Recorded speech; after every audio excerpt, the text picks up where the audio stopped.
The lane was barely wide enough for one person, hemmed by crumbling brick walls that the moon never quite reached. After midnight, the air turned thick, like breathing through wet wool, and every footstep sounded borrowed. A boy named Tariq, 17, fearless the way only 17 can be, decided the stories were for grandmothers and cowards. One night, drunk on bravado and stolen arak, he slipped out of his uncle's house and marched straight to the mouth of the lane. The village slept. Even the dogs were quiet. He walked slowly, letting the darkness press against him, proving it was only darkness.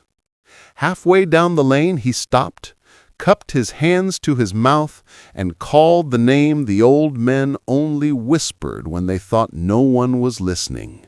Marwan. The word left his throat and did not echo. It simply vanished, swallowed by something that had been waiting. Cold coiled around his ankles first, then climbed. Tariq laughed, one sharp, nervous bark, because nothing was there. He took another step. Then he saw it. Not a man, not a ghost, but a slice of night that had learned how to stand upright. It had the shape of a person, but the edges frayed into smoke.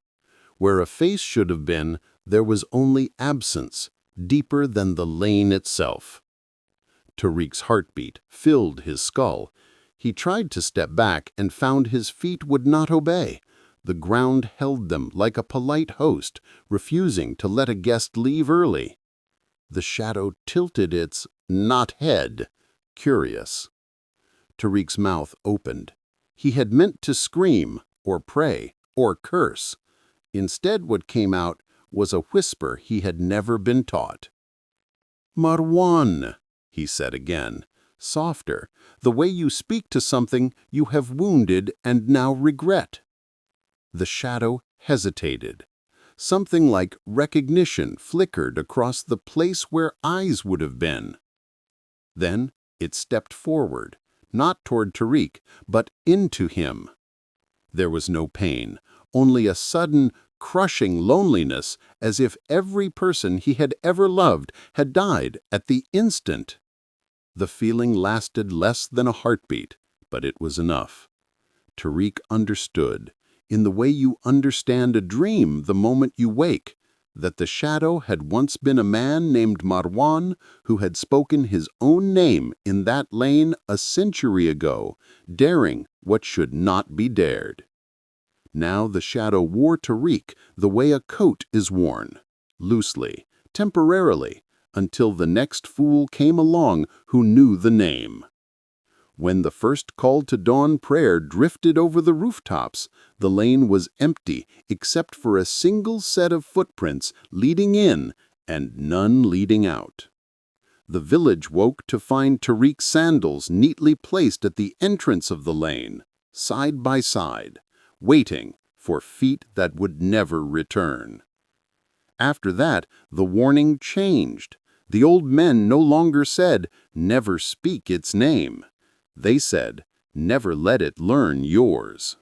Years passed, and the lane kept its new name, the Mouth. People hurried past it even in daylight, eyes fixed forward, lips sealed. Children were taught to cross the street rather than walk on the same side as the old mosque after sunset. The sandals, Tariq's sandals, stayed where they were. Rain softened them, sun cracked them, but no one moved them. Some things become part of the warning. Then came Layla. She was 22, newly married to a man from another village and only visiting her grandmother for the week of Eid. She had heard the stories, of course, but to her they sounded like the kind of tale men invent to keep women quiet after dark. She laughed at them openly. On the last night of her visit, the power went out across the village, usual during summer storms. The house was hot, The baby cousins were crying, and Layla needed air. She told her grandmother she was stepping outside for a moment.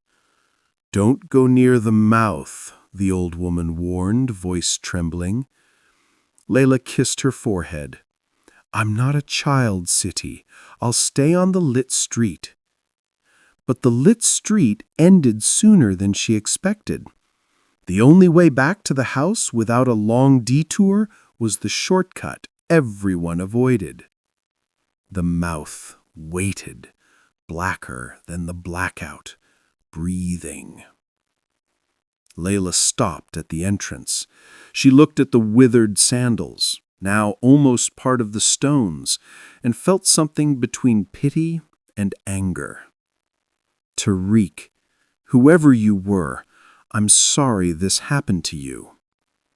Nothing answered, only wind moving like a sigh through the bricks. She took one step in. The cold came instantly, familiar now to the lane, patient. It wrapped her legs, climbed her spine. Layla did not laugh this time. She understood too late that pity was not protection. She tried to turn back, couldn't. The shadow rose in front of her, taller now, fuller, as if it had been feeding on absence all these years. Where its chest should be, something flickered, the faint outline of a boy's face, terrified, 17 forever. Layla's breath caught. She saw Tariq inside the darkness, and the darkness saw her. It leaned close. She felt it tasting her name before it even left her tongue. "Don't," she whispered. "Please, I have a husband, a life waiting." The shadow paused, an almost human hesitation. Then it did something it had never done before. It spoke. The voice was layered like many people trying to use the same throat. "Give me his name instead, the one waiting for you. Say it 3 times here, and you walk free." Layla's knees buckled. The cold was in her bones now. She thought of Yusuf, her husband of 3 months, asleep in his mother's house 2 valleys away, trusting she would return tomorrow. She opened her mouth. The shadow waited, trembling with hunger. Layla closed her eyes. When she opened them again, they were steady. "No," she said. The darkness roared, soundless, but the walls shook with it.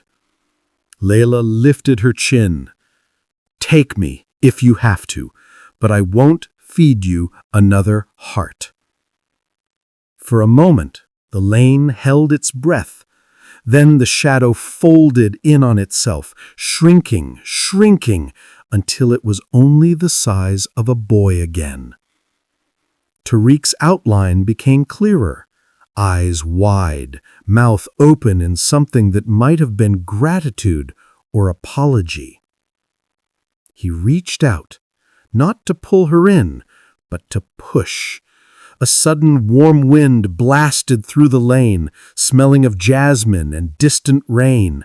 It shoved Layla backward, hard. She stumbled, fell on her palms at the mouth of the alley, skin scraped raw. When she looked up, the shadow was gone. So were the sandals. Only faint footprints remained. 2 sets now. One walking in, one walking out. Layla stood, shaking, and ran home. The next morning, the village awoke to a strange sight.